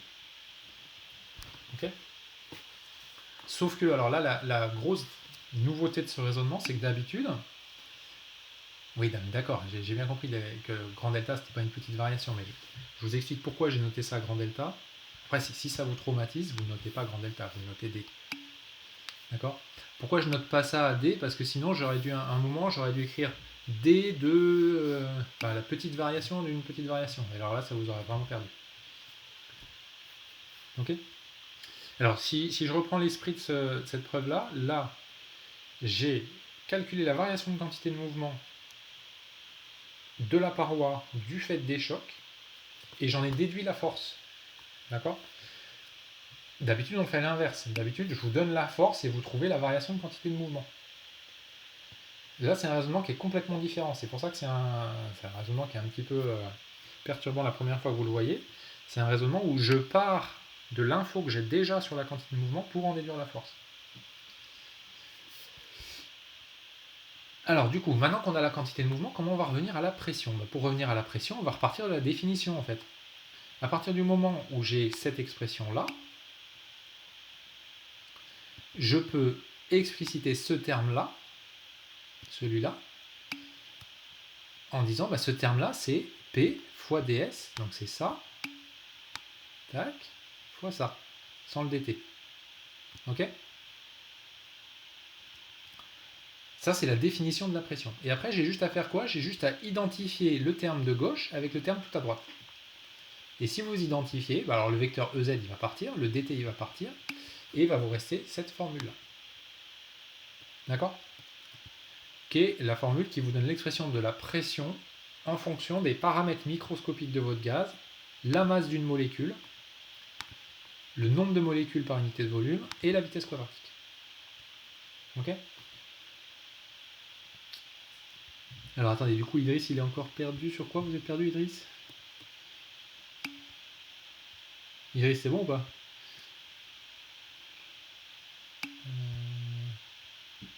Alors c'est, ouais, bon, là c'est des différentiels, c'est des petites variations, mais c'est les petites variations de quantité de mouvement. Alors du coup, on va regarder un petit peu ce qu'il y a dans l'expression.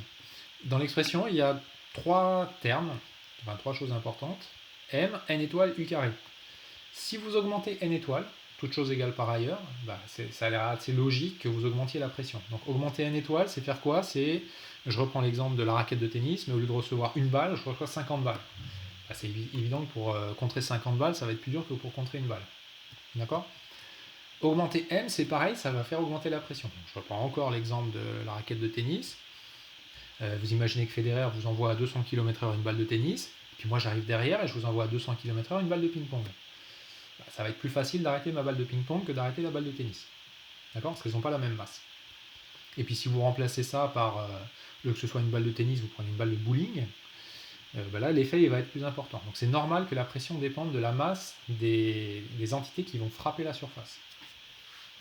Troisième effet, c'est l'effet de la vitesse. Donc je reprends encore une fois l'exemple de la balle de tennis parce qu'il est bien parlant, plus le service de Federer est rapide, plus ça va être difficile de le contrer. D'accord? Oui, Hugo, formule encadrée en rouge. J'ai commencé à l'encadrer, mais j'ai pas fini. Et alors par contre, dans la vitesse, ce qui est important, c'est que c'est un U carré. Et ce U carré, il vient de U fois U. Alors vous allez me dire, là, j'ai pas inventé la roue. Mais en fait, derrière le U fois U, il y a deux choses. Il y a un premier U qui venait de la variation de quantité de mouvement. D'accord? Et il y a un deuxième U qui venait du moment où j'ai compté le nombre de chocs. Donc le premier U, c'est juste, je fais un service plus ou moins fort. Idriss, vous pouvez remplacer le service au tennis par un tir au foot, c'est pareil. Donc je fais un service plus ou moins fort. Et le deuxième U, c'est j'envoie plus ou moins de balles en même temps. Et ces deux effets, ils viennent se multiplier, ce qui vous fait que la pression, elle est en U carré. D'accord? Pour ceux qui ne sont pas très très satisfaits du fait que j'ai décomposé des molécules en haut, bas, gauche, droite, etc., j'ai fait ici le calcul général. Alors, Charles, pourquoi F molécule sur gaz égale P fois ds fois U, hein, alors qu'on a dit que c'était... non, on n'a pas dit que c'était df molécule, justement. Là, dans tout le raisonnement, j'ai pas encore introduit la force. D'accord? Le but du raisonnement, là, que je suis en train de dérouler, c'est d'obtenir la variation de quantité de mouvement. Ah oui, d'accord. Alors, dans la définition tout en haut là. Tac. Attends, je reviens. Ici, là. Donc là, en fait, le petit d, c'est dans la situation. C'était pour faire le lien avec ce que vous aviez fait en SI. Vous m'avez dit, ah oui, on l'a déjà fait en SI tout à l'heure. En fait, ce que vous avez fait en SI, c'est que vous aviez calculé la petite force qui s'exerçait sur cette surface. Et puis après, vous avez sommé sur toutes les petites surfaces comme ça pour obtenir la force qui s'exerce sur toute la surface. D'accord? Donc du coup, les SI, ils m'ont écrit la force totale comme étant l'intégrale double d'une petite force élémentaire. Et ce petit d, c'est ce petit d là. Ok? Mais moi, pour la situation que je suis en train de décrire, j'en ai pas besoin. Alors du coup, les formules, c'est sans ou avec le petit d, bah, ça dépend ce que vous voulez faire en fait. Si votre formule, c'est juste trouver la force qui s'exerce sur une petite surface, avec dans l'idée que ce qui va m'intéresser, c'est pas la force, mais c'est la pression, vous mettez ce que vous voulez à gauche en fait. Par contre, si votre formule, c'est je veux caractériser ce qui se passe sur une petite surface pour après intégrer et obtenir, par exemple, je sais pas, la force que l'eau exerce sur un barrage, là vous avez besoin du petit d parce que c'est le petit d que vous allez mettre, c'est le petit d sur lequel vous allez intégrer en fait. Ok? Donc c'est une notation qui va dépendre du contexte en fait. Sachant que le petit d qui est ici, c'est plutôt le contexte où je veux reconstruire une grande surface, ce qui n'est pas notre contexte à nous. Et donc pour les PC, vous ne vous traumatisez pas parce que de toute façon, ça je le reprendrai un peu plus tard dans l'année. C'est bon? Du coup, je reviens là. Tac. Voilà, donc ça c'était pour ceux qui n'étaient pas hyper convaincus de ma décomposition en haut, bas, avant, arrière, gauche, droite. Je vous ai refait ici le même calcul. Dans le cas général, ça veut dire en prenant une distribution de vitesse complètement quelconque. Et si vous faites ce calcul-là, donc vous le regarderez, je ne vais pas le détailler, si vous faites ce calcul-là, vous arrivez ici à faire ressortir la vitesse quadratique moyenne que vous allez pouvoir réécrire ici. Et vous allez retrouver exactement le même résultat. Donc ce qui vous montre que finalement, mon expression de départ, elle était pas trop mauvaise. Et il y a un problème, ouais, il y a un demi qui traîne. Alors attendez, pourquoi il y a un demi qui traîne? Non, c'est un sixième. C'est parce que j'ai oublié de remplir. Là, c'est un sixième. Non, attendez, j'ai un truc qui a sauté dans mon calcul. Non, c'est celui-là. Celui-là, il est bon. C'est celui-là qui est en trop. Tac. D'accord? Alors, vous pourrez essayer de le faire hein, si ça vous amuse, mais vous verrez qu'on retrouve le même résultat. Celui du bas, il était en trop parce que j'avais le 2 et le 1,5 ici qui se compensent. Du coup, la bonne formule, c'est celle qui est encadrée en rouge. C'est celle-là. 1 tiers de m n étoile u carré. Ok? Hop. Alors, du coup, maintenant qu'on a ça, on a deux grandeurs, la température, la pression, qu'on a caractérisé dans un cas très simple. Hein. Et maintenant, on va chercher à les relier. Donc, pour les relier, on va chercher à établir ce qu'on appelle l'équation d'état du système, qui est une équation dans laquelle on ne va plus faire appel au microscopique, mais on va juste regarder ce qui se passe du point de vue macroscopique. Donc on va faire ça sur un exemple, qui est l'exemple du gaz parfait monoatomique, qui est construit sur tout un tas d'hypothèses, et je vais essayer de vous montrer comment où chaque hypothèse sert. Donc le système qui m'intéresse, c'est un gaz rare, par exemple de l'argon. C'est pas encore du dioxygène, donc c'est un gaz très simple, et c'est un gaz qui est pur. Donc vous imaginez votre chambre, vous avez tout enlevé, vous avez tout remplacé par de l'argon. D'accord? Sauf les murs. Je vais faire plusieurs hypothèses. Première hypothèse, une hypothèse qui est dite structurale. Je vais supposer que les atomes sont ponctuels. Donc je vais les assimiler à des points, et ces points, je vais les caractériser par position, vitesse. Ça va me permettre de faire deux choses. Ça va me permettre de négliger les vibrations et les rotations propres de mon atome. Comment je valide cette hypothèse? En fait, je valide cette hypothèse en disant que dans un gaz, la distance intermoléculaire moyenne, elle est très très grande devant la taille caractéristique de mon atome ou de ma molécule. Donc ça, c'est une hypothèse qui est assez bonne. Chaque petite entité est très petite et le gaz, il est suffisamment dilué pour que les molécules soient assez éloignées les unes des autres. Deuxième hypothèse, l'hypothèse de non-interaction. Alors l'hypothèse de non-interaction, je vais dire qu'il n'y a pas d'interaction à distance entre les molécules.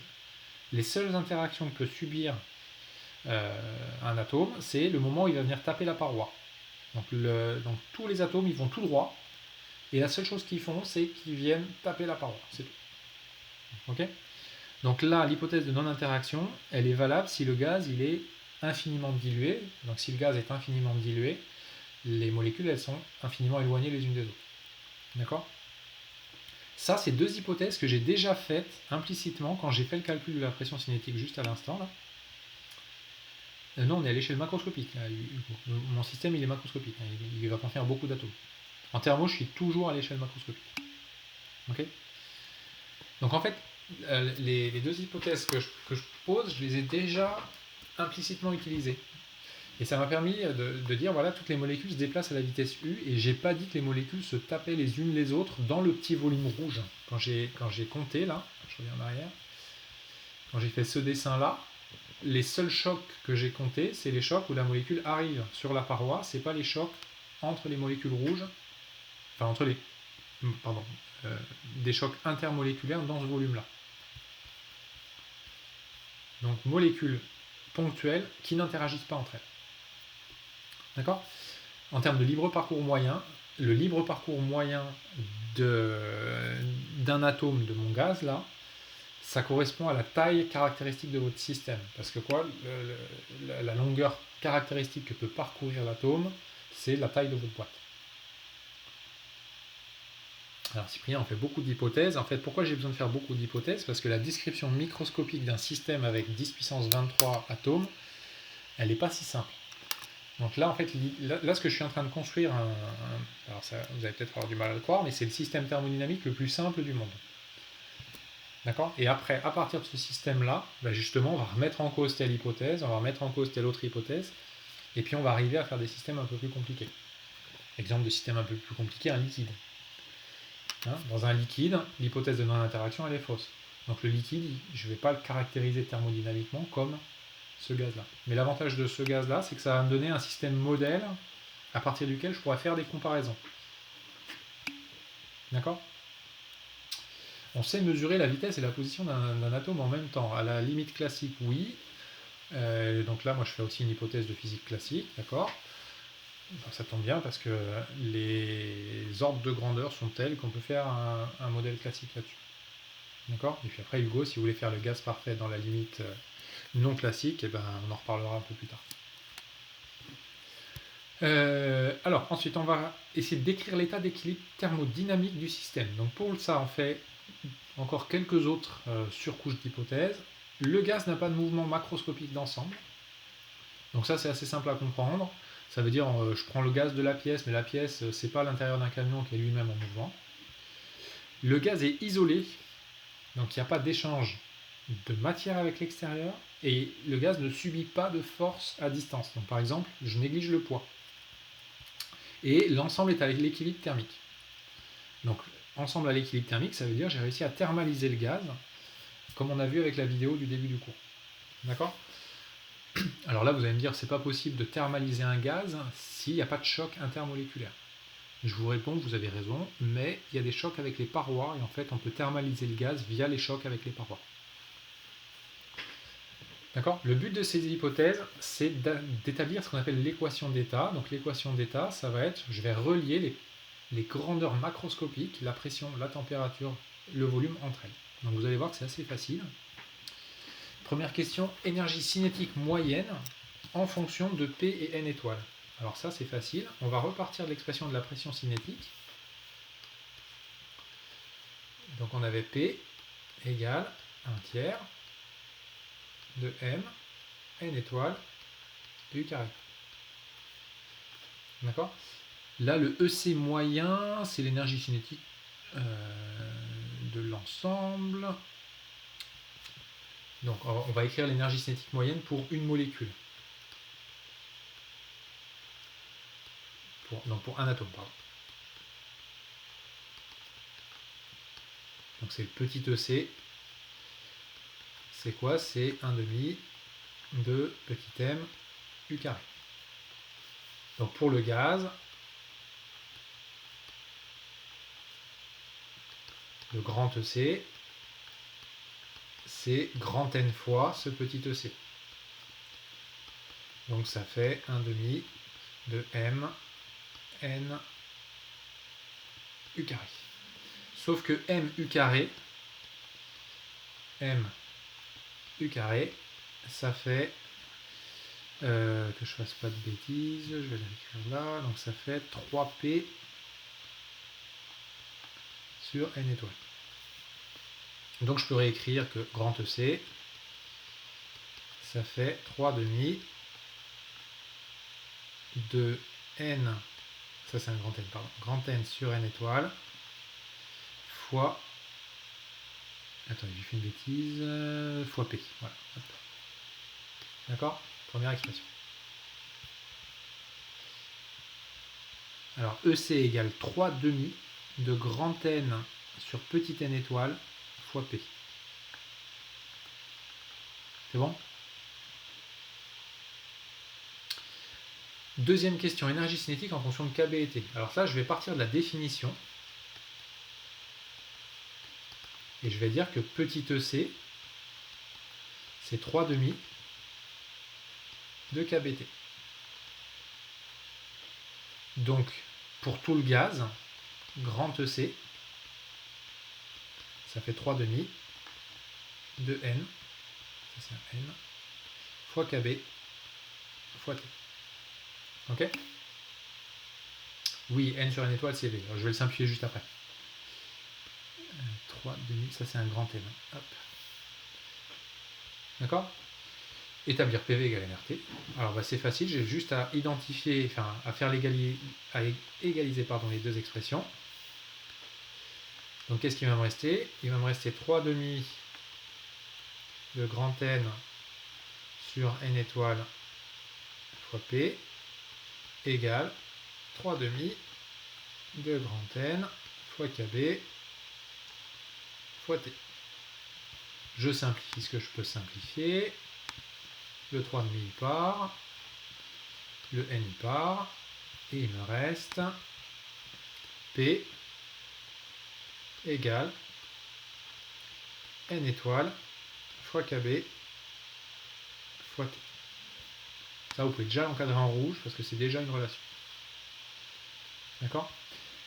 Je vais juste réécrire ça un peu différemment. Donc, qu'est-ce que c'est N étoile? N étoile, c'est grand N sur V. Et du coup, je récupère P égale grand N sur V fois KB fois T. D'accord? Et de plus, grand N, c'est le nombre total de molécules que je vais avoir. Donc je vais pouvoir le relier à la quantité de matière. Donc grand N, ça va être la quantité de matière fois le nombre d'Avogadro. Ça, c'est la quantité de matière, petit n. D'accord? Donc du coup, je récupère quoi? Je récupère P égale petit n sur grand V fois nombre d'Avogadro fois KB fois T. Que je réécris PV égale nRT avec R égale nombre d'Avogadro fois KB. Tac. Et là, j'ai obtenu l'équation d'état des gaz parfaits écrite sous sa forme habituelle. Ok? C'est bon ça? Alors, expression valeur numérique de R, je vais les calculer là. R, c'est 8,314 joules par Kelvin par mol. Et ça, c'est à connaître. Bon, ça aussi, c'est à connaître. Hein. Ça, c'est la base. Hop. D'accord? Grand N égale quoi? À quel endroit? Grand N égale petit n, la quantité de matière fois le nombre d'Avogadro. C'est bon, Alexis? Petit n fois n. Alors, il y avait une dernière question. Est-ce que ça dépend de l'atomicité du gaz? Réponse non. pourquoi ça ne dépend pas de l'atomicité du gaz? Donc ça veut dire, est-ce que je peux appliquer ce raisonnement-là à une molécule diatomique? En fait, je peux quand même appliquer cette formule à une molécule diatomique parce que la formule de la pression cinétique est la même. Donc ça, c'était juste les chocs sur la paroi. Et la définition de l'énergie cinétique en lien avec la température est la même. Parce que dans l'énergie cinétique, la seule grandeur qui intervient, c'est l'énergie cinétique de translation. Donc même si mon gaz il est diatomique, l'atomicité, c'est est-ce que c'est un gaz avec des atomes ou avec des molécules? D'accord? Ouais, c'est ça. C'est le nombre d'atomes par molécule. Donc par exemple, si vous avez un gaz de dioxygène, dans un gaz de dioxygène, vous allez quand même avoir la même expression de la pression cinétique. Si vous reprenez les hypothèses de la pression cinétique, à aucun moment j'ai eu besoin de préciser que le gaz il était monoatomique pour faire ce calcul. Et pareil pour la définition de la température. La définition de la température, elle se généralise au cas dioxygène, diazote, ce que vous voulez en fait. Sachant que la vitesse quadratique, c'est la vitesse quadratique du centre de masse. D'accord? La question 5, la formule de Dalton. L'idée de la question 5, c'est de dire... oui, c'est aussi lié au fait que les particules sont éloignées les unes des autres. Ouais. Donc question 5, maintenant vous prenez un premier gaz, vous faites un mélange de deux entités chimiques. Et vous pouvez montrer que PV c'est N1 plus N2RT. Alors ça fait lien avec un truc que vous avez dû voir en chimie, vous avez dû voir la notion de pression partielle en chimie. Ça vous parle ça ou pas? Ça, normalement tout le monde a vu la pression partielle. Alors je vous explique à quoi ça correspond. Vous avez vu la loi de Dalton. Donc, du coup je vais le faire à l'oral si vous l'avez déjà vu, c'est bien. L'idée qui est derrière, c'est de dire, si j'ai un gaz qui est constitué de deux entités différentes, que l'ensemble est parfait, ça veut dire que, par exemple, je prends une molécule de dioxygène et une molécule de diazote, les deux molécules, elles vont jamais se croiser. Elles vont jamais se rentrer dedans, pardon. Donc du coup, en fait, vous pouvez imaginer un gaz rouge et un gaz bleu dans la pièce. Le gaz rouge n'a pas connaissance de la présence du gaz bleu. Pourquoi? Parce que la seule chose qui arrive aux molécules du gaz rouge, c'est qu'elles tapent les murs. Mais elles tapent jamais le gaz bleu. Donc du coup, pour le gaz rouge, tout se passe comme si il était tout seul. Et donc je peux écrire, pour le gaz rouge, P1 fois V égale N1RT. Ça, c'est pour le gaz rouge. Ça, c'est un N. D'accord? Qu'est-ce que vous n'avez pas compris, Idriss? Le fait que les molécules ne se voient pas?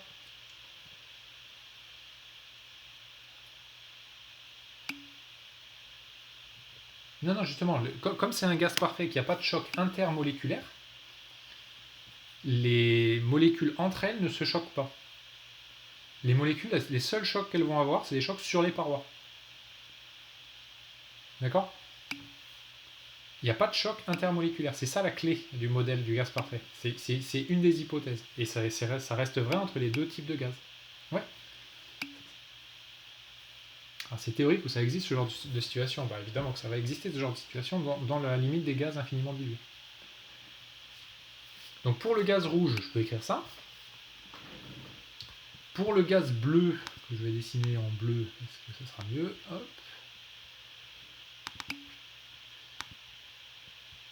J'ai pas compris que je voulais personnaliser le bleu. Ouais, voilà, c'est bon. Pour le gaz bleu, je peux écrire ça. Les deux gaz, ils sont dans le même volume. Et ils sont thermalisés tous les deux à la même température. Tiffany, je répète la question du 4 juste après. D'accord? Et donc après, qu'est-ce que vous avez juste à faire? Vous avez juste à sommer. Et quand vous sommez, vous allez écrire, je vais remettre en noir, que P1 plus P2 fois V égale N1 plus N2 fois R fois T. P1 plus P2, c'est la pression totale. P1, c'est la pression partielle en gaz 1. P2, c'est la pression partielle en gaz 2. D'accord? Donc la pression partielle, vous pouvez la relier à la quantité de matière. Donc, vous pouvez dire que j'ai plus trop de place, c'est un peu le bazar mon truc, que P1 c'est N1 sur N total, N1 plus N2 fois P total. Et comme ça vous avez dû le définir en chimie, je pense. Vous avez dû écrire ça en chimie. N1 sur N1 plus N2 fois P total, si vous parlez ça. D'accord? Donc l'idée qui est sous-jacente, c'est de dire, si je mélange des gaz parfaits entre eux, En fait, il ne se mélange pas à l'intérieur de votre dispositif, il se mélange via les parois. C'est les parois qui font le mélange, c'est pas les chocs intermoléculaires. Et donc Tiffany, je reprends la question 4. En fait, la question 4, est-ce que ça dépend de l'atomicité? Pourquoi la réponse c'est non? Parce que cette formule-là, EC égale 3,5 de KBT, ça reste vrai. D'accord? Ici, là. Et la formule P égale 1 tiers de Mn étoile U carré, elle reste aussi vraie. Parce que dans le modèle de la pression cinétique, j'ai pas eu besoin de préciser que les molécules elles étaient monoatomiques. D'accord? Donc comme les deux relations, celle sur l'énergie et celle sur la pression sont vraies, bah, quand vous les associez ensemble, vous refaites la même équation d'état. Ok? Alors par contre, ce qui va changer quand on va changer l'atomicité du gaz, c'est l'énergie interne. Alors dernier point, puis après je vous laisserai tranquille. Je regarde juste... ouais, ça va, j'ai presque fini. Donc maintenant, on va revenir... donc on a une première relation, c'est PV égale nRT. D'accord? Ça vous relie pression, volume, température. Une deuxième relation dont on va avoir besoin en thermo, c'est caractériser énergétiquement votre système. Donc pour ça, c'est connaître l'énergie interne du gaz. Alors on va regarder ce qui se passe dans un gaz parfait monoatomique, celui qu'on vient de traiter. Donc dans ce cas-là, il n'y a pas d'énergie potentielle d'interaction entre molécules. La seule énergie cinétique interne, c'est l'énergie cinétique de translation. C'est le fait que vos molécules elles se déplacent. Il n'y a pas de vibration, il n'y a pas de rotation intramoléculaire. Donc si vous reprenez la définition de l'énergie interne que j'avais posée tout au début du cours, je vais la remettre. Non, je suis trop loin là. Voilà. Tac, celle-là. Il y a l'énergie de cohésion. Bon, l'énergie de cohésion, je la laisse de côté. D'accord? Vu qu'elle va être constante, je ne vais même pas l'expliciter. C'est un petit peu comme la constante dans les énergies potentielles. Il n'y a pas ce terme-là. Il n'y a pas ce terme-là. Et il n'y a pas ce terme-là. Et il reste que l'énergie cinétique qui correspond à l'énergie cinétique de translation. D'accord? Donc si je reviens à la fin, hop, par là. Donc je l'ai réécrite ici. L'énergie cinétique, c'est la somme des énergies cinétiques des parties. Et en fait, ça, je peux le réécrire en fonction de la vitesse quadratique moyenne, ce que j'ai fait ici. D'accord?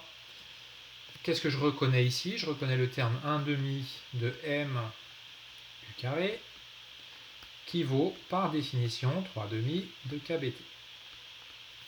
Et donc l'énergie interne de mon gaz, je peux la réécrire, je vais encadrer en rouge qui est important, je peux la réécrire d'abord comme ça, 3,5 de grand N kBT, et grand N fois kB, on vient de voir à l'instant que ça s'écrivait petit n fois R, petit n étant la quantité de matière, et R, la constante des gaz parfaits. Et donc j'arrive à U égale 3,5 de nRT. Et là, je suis capable d'exprimer l'énergie interne du gaz en fonction d'une variable d'état, qui est une variable macroscopique, qui me permet de caractériser l'état de mon système, et ici c'est la température. D'accord? Donc c'est-à-dire si je fais une mesure de température, je connais l'énergie interne de mon gaz. Et si je connais son énergie, je vais même être capable de savoir comment elle varie, par exemple quand je fais varier la température. Ça c'est pour le gaz monoatomique.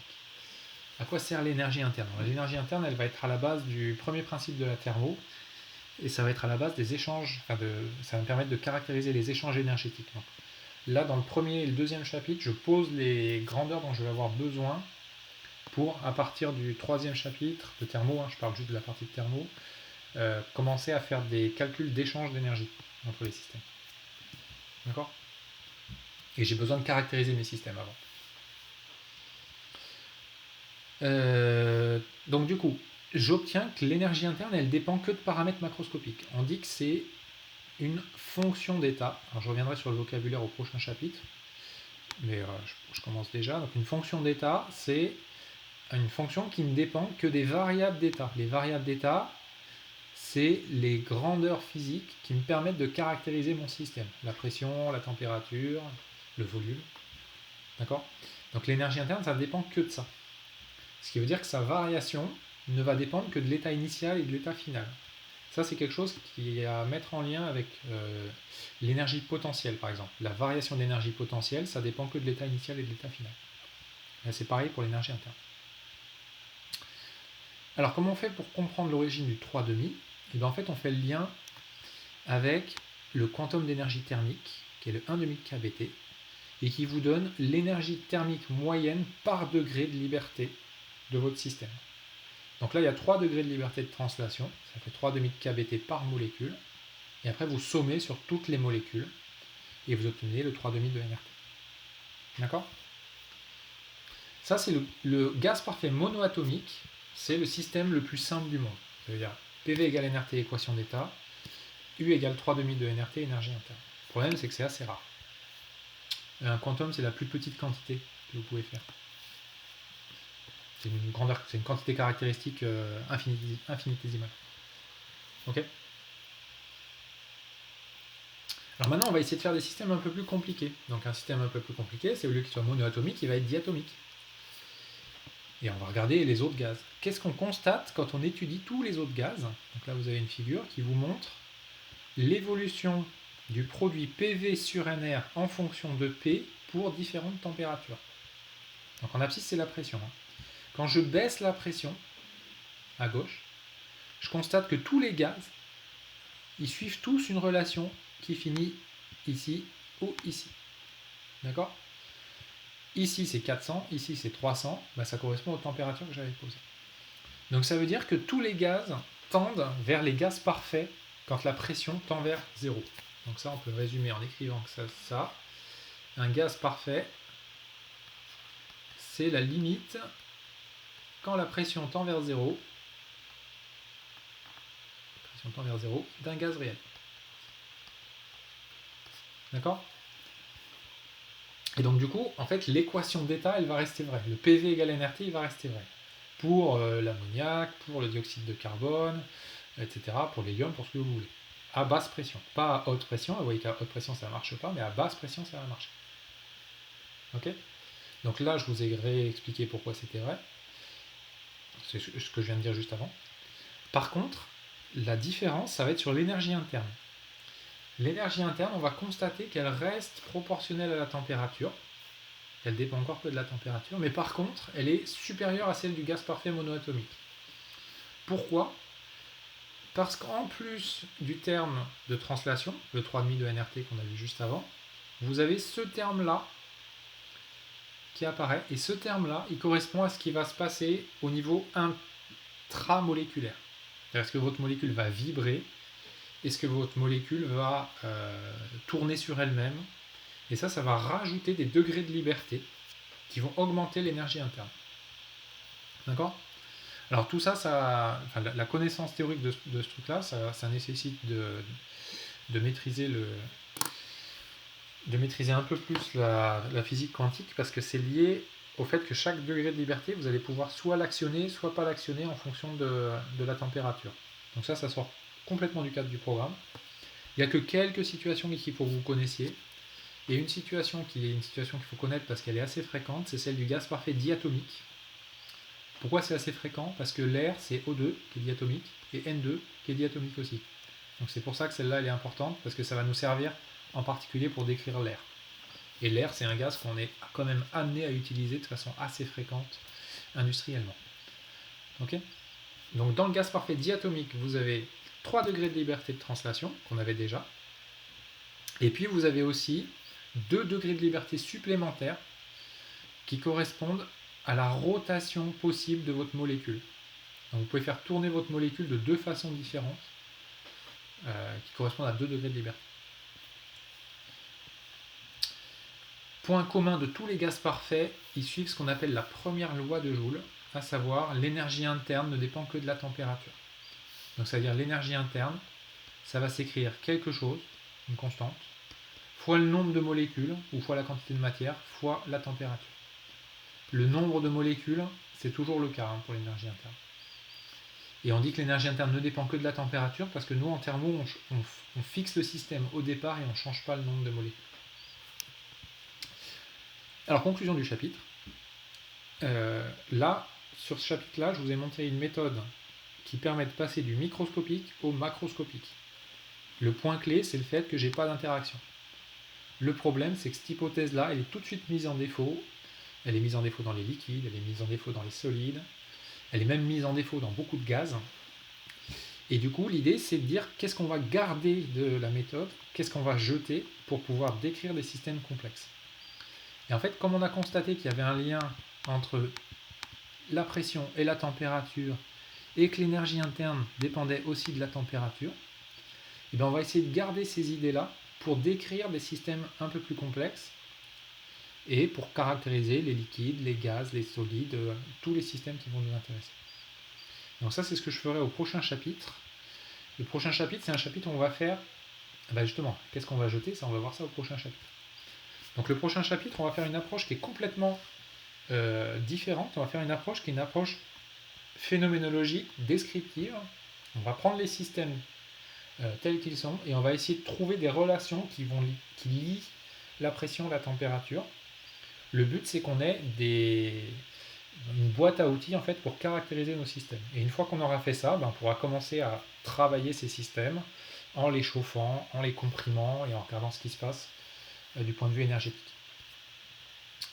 Et du coup, j'ai fini pour aujourd'hui. Le prochain chapitre, je vous mettrai le poly sur le drive dans la journée et vous verrez que vous aurez à me le préparer. Je coupe juste ma vidéo et je réponds aux questions.